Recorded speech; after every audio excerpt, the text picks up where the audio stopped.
네, 한반도 평화 정착을 위한 세계 담판이죠. 북미 정상회담이 이제 이틀 앞으로 다가왔습니다. 북미 정상은 오늘 나란히 싱가포르에 도착하게 되는데요. 네, 북한에서는 김정은 국무위원장을 위해서 모두 석대 항공기를 띄운 것으로 확인이 됐습니다.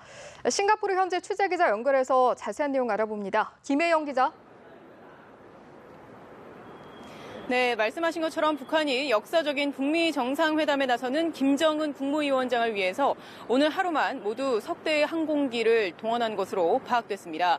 우리 정보당국은 우선 일류신 76 항공기가 먼저 출발했고 그다음 중국 에어차이나 항공기, 그리고 김 위원장 전용기인 참매 1호가 이렇게 순차적으로 출발했다고 파악했습니다. 정보당국은 김 위원장이 탑승한 건 북한이 임차한 것으로 보이는 중국 항공기일 가능성이 높다고 보고 있습니다. 참매 1호는 정보를 감추려는 목적이거나 회담 지원 인력 그리고 경호 인력을 태우려는 목적으로 동원됐을 수 있다는 건데요. 일단 가장 먼저 출발한 일류신 76 항공기는 현재 이미 창의공항에 도착을 한 상황입니다. 이 항공기는 김 위원장의 전용 방탄차인 벤츠 S600과 또 이동식 화장실 등을 적재했을 것으로 추정됩니다. 또 김 위원장이 싱가포르 현지에 도착할 시간은 3시에서 4시 사이, 즉 한국 시간으로는 4시에서 5시 사이가 될 것으로 예상되는데요. 김 위원장은 창의공항에 도착할 것으로 보이는데 현장에서 리셴룽 싱가포르 총리를 접견하고 곧바로 대통령궁 이스타나로 이동할 가능성이 있습니다. 김 위원장은 싱가포르 총리와 만난 뒤에는 숙소인 세인트 레지스 호텔로 이동할 것으로 예상되는데요. 김 위원장에 이어서 도널드 트럼프 미국 대통령도 싱가포르를 방문합니다. 트럼프 대통령은 현재 캐나다에서 전용기를 타고 싱가포르로 오는 중입니다.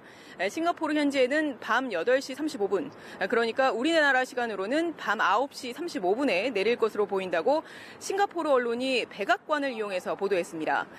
트럼프 대통령은 파야레바 공군기지에 도착하면 숙소인 샹그릴라 호텔로 이동하는데요. 그곳에서 여장을 푼 뒤에 참모진과 회의도 진행할 것으로 관측됩니다. 판문점 실무협상의 주역인 성김과 앨리슨 후커가 샹그릴라 호텔에 도착한 모습도 저희 취재진에 포착됐습니다. 자, 한반도 운명을 가늠할 세계 담판을 이틀 앞두고 두 정상이 모두 싱가포르에 입성하는 건데 핵심 의제에 있어서는 큰 틀의 의견 접근이 이루어졌다, 이렇게 좀 봐야 될까요? 네, 단언해서 말씀드리긴 어렵습니다만 그래도 핵심적인 의제에 있어서는 아직 완전히 이견이 좁혀졌다라고 말씀드리기는 좀 조심스러운 상황인 것 같습니다.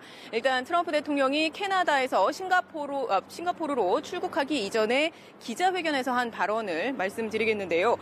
트럼프 대통령은 북한을 위대하게 만들 기회는 다시 오지 않을 것이라고 하면서 단 한 번의 기회다라고 말했습니다.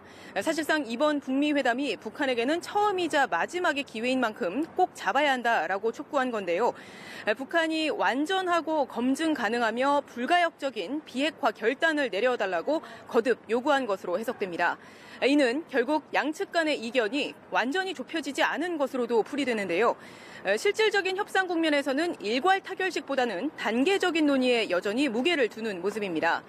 트럼프 대통령은 이번 회담에서 최소한 관계를 맺고 이후 과정을 시작하는 계기가 될 수도 있다라고 말했습니다. 김 위원장이 비핵화의 진정성을 보여준다면 세부적인 로드맵은 후속 회담에서 논의할 여지를 남긴 것으로 해석됩니다. 북한 입장에서는 체제 안전 보장에 대해서 확언을 받는 게 중요하기 때문에 양측은 이 두 가지 의제를 두고 막판까지 신경전을 벌일 수 있을 것으로 보입니다. 네, 그런가 하면 트럼프 대통령과 김 위원장의 회담 시작 전에 사전 접촉 가능성도 배제할 수 없죠. 네, 그렇습니다. 그 가능성은 배제할 수 없을 것으로 보입니다. 일단 트럼프 대통령과 김 위원장이 묵는 숙소는 두 숙소 간 거리가 500m가 되지 않습니다. 상당히 가까운 거리인데요. 또 두 정상이 내일 오늘부터 이제 모레까지 이제 이틀간의 시간이 남았습니다.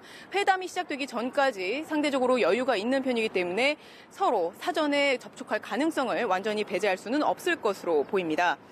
일단 양측 간 공식 확인된 일정은 싱가포르 총리와의 면담뿐입니다. 오늘은 김 위원장이 그리고 내일은 트럼프 대통령이 싱가포르 총리와 만나는데요. 그 일정 외에는 별도로 공지되거나 확인된 일정은 없습니다. 따라서 양측은 각자 숙소에서 핵심 참모진과 회담을 앞둔 막판 준비에 들어갈 것으로 보이는데요. 두 정상의 스타일상 돌발적인 이벤트를 할 가능성도 배제할 수 없습니다.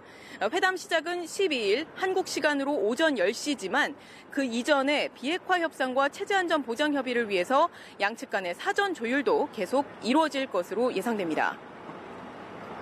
자, 북미 회담이 초읽기에 들어가면서 전 세계의 관심도 싱가포르에 집중되고 있는 모습인데요. 현재 김혜영 기자가 있는 국제미디어센터에 리시엔룽 싱가포르 총리가 다녀갔다고요.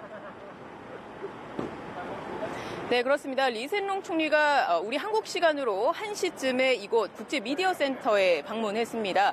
김정은 위원장과 면담이 오늘 예정이 돼 있는데 그 이전에 잠깐 이곳을 들러서 현장을 점검한 것인데요. 일단 오늘 오후 김정은 위원장과 만나느냐는 등 취재진의 질문에는 일절 답변하지 않았습니다. 하지만 전반적인 시설을 점검함으로써 어떤 그 북미 회담 개최국으로서 보안뿐만 아니라 미디어 시설 전반까지 각별하게 신경을 쓰는 모습을 보였습니다. 이곳은 3천여 명의 취재진을 수용할 수 있을 만큼 규모가 큰 공간입니다. 싱가포르 유력 매체인 스트레이트 타임스는 어제 이번 행사를 취재하기 위해서 등록한 언론인이 2,500여 명에 달했다고 보도했습니다. 이 가운데 80%가 외국인 취재진인데 한국과 일본 그리고 미국 언론이 최대 비율을 차지하는 것으로 알려졌습니다. 자세한 소식은 들어오는 대로 다시 전해드리겠습니다. 지금까지 싱가포르에서 연합뉴스TV 김혜영입니다.